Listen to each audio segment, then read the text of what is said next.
Bapak, Ibu, serta adik-adik pemirsa, saat ini masih banyak anak-anak di Indonesia yang tidak dapat mengenyam pendidikan yang layak, bahkan sejak sekolah dasar. Sebagai salah seorang yang beruntung, karena pernah menikmati beasiswa untuk kuliah di luar negeri, saya ingin sekali memberikan suatu kontribusi. Akhirnya, dengan bantuan teman-teman yang bergerak di bidang pendidikan, kami memutuskan untuk membuat video-video pelajaran bahasa Inggris. Kami mengutamakan bahasa Inggris karena dengan memahami bahasa Inggris, berbagai macam ilmu pengetahuan dan pengetahuan praktis akan bisa dipelajari, khususnya melalui internet. Ini sangat diperlukan bagi bangsa Indonesia untuk meningkatkan kemampuan dan keterampilan.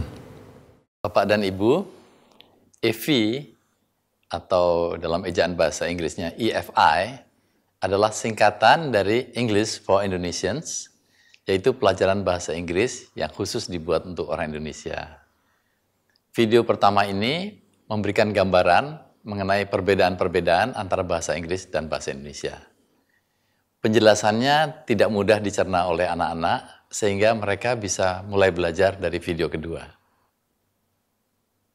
Banyak sekali perbedaan antara bahasa Inggris dengan bahasa Indonesia. Di antaranya adalah, pertama, pronunciation atau pengucapan kata-kata dalam bahasa Inggris. Kemudian, parts of speech atau jenis-jenis kata. Misalnya, noun, kata benda, adjective, kata sifat, verb, kata kerja, adverb, kata keterangan atau adverbia, pronoun, kata ganti kata benda, dan ada beberapa jenis kata yang tidak ada dalam bahasa Indonesia, misalnya possessive noun, possessive adjective, dan possessive pronoun. Di samping itu masih ada lagi jenis-jenis kata yang tidak ada dalam bahasa Indonesia. Selanjutnya adalah sentence structure, yaitu susunan kata-kata untuk membuat kalimat yang berbeda antara bahasa Inggris dan bahasa Indonesia. Lain lagi adalah tenses. Tenses adalah bentuk-bentuk kata kerja yang berbeda menurut waktu yang berbeda yang tidak ada dalam bahasa Indonesia. Pronunciation atau pengucapan huruf-huruf dalam bahasa Indonesia berbeda dengan bahasa Inggris. Sebagai contoh, huruf pertama dalam abjad. Dalam bahasa Indonesia, A dibaca A. Dalam bahasa Inggris, A dibaca E dalam abjadnya. A, B, C, dan selanjutnya. Tetapi, bunyi huruf A dalam sebuah kata berbeda-beda. Misalnya, A dibaca E dalam snake, yang artinya ular. A dibaca E dalam snack, yang berarti cemilan atau makanan kecil. Tentu saja kita tidak boleh keliru mengucapkan snake menjadi snack. Namun, abjad ini perlu diketahui untuk ejaan, untuk spelling. Jadi, kalau suatu kata tidak jelas, kita harus mengejanya, yaitu dengan bunyi-bunyi dalam abjad. Bahkan dalam lagu Ants on the Apple, yang artinya semut-semut di atas apel, Ants on the apple, is the sound of A. Huruf A pada ants dan pada apple berbunyi E. Jadi E adalah bunyi E jika mengacu kepada abjad. Ini hanya salah satu contoh pengucapan huruf A.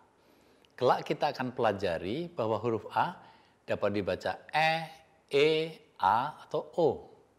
Dalam bahasa Indonesia, hanya huruf E dan O yang bisa dibaca berbeda. E bisa dibaca E, atau E, sedangkan O dapat dibaca O dan O. Sebagai contohnya, E dalam lele, E dalam bebek atau E dalam belalang, O dalam anoa, dan O dalam kodok.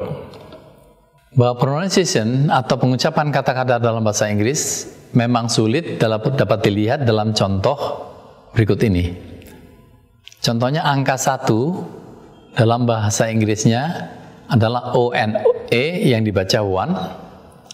Jika ditambah huruf B menjadi bone, B-O-N-E, ditambah huruf C menjadi cone, ditambah huruf D menjadi done, ditambah huruf G menjadi gone, ditambah huruf N menjadi none.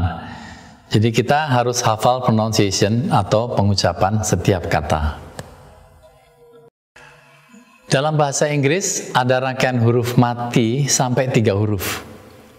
Sebagai contoh, pertama atau ke-1 dalam bahasa Inggris ditulisnya F-I-R-S-T atau dalam ejaan bahasa Inggrisnya F-I-R-S-T. Di sini ada 3 huruf mati, 3 consonants yaitu R, S, dan T. Dan membacanya, huruf R dalam bahasa Inggris dibacanya sangat lembut, huruf R itu, sehingga dibacanya menjadi first. Dalam bahasa Inggris, jenis-jenis kata disebut parts of speech. Jumlahnya lebih banyak dari bahasa Indonesia. Salah satunya yang disebut possessive adjective atau possessive determiner. Contohnya, my yang berarti milik saya. Dalam bahasa Indonesia, kita mengatakan buku saya.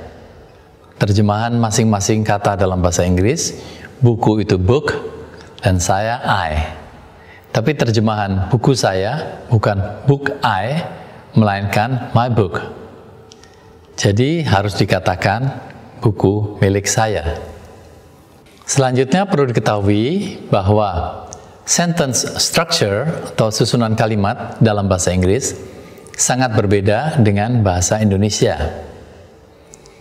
Dalam bahasa Indonesia, kita mengatakan itu buku saya. Terjemahan masing-masing kata dalam bahasa Inggris, itu that, buku book, dan saya I.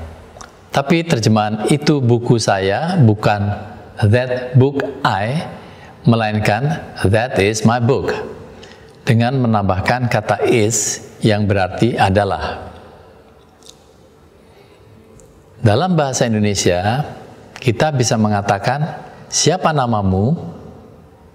Dalam bahasa Inggris, penyampaiannya tidak seperti itu, melainkan siapa kamu, siapa itu who, atau apa namamu, apa itu what, bukan siapa namamu.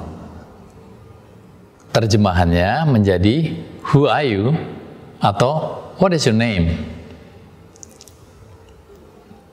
Bahasa Inggris memang berbeda dari bahasa Indonesia, tapi dengan membiasakan diri berbicara dalam bahasa Inggris yang benar, kita akan bisa.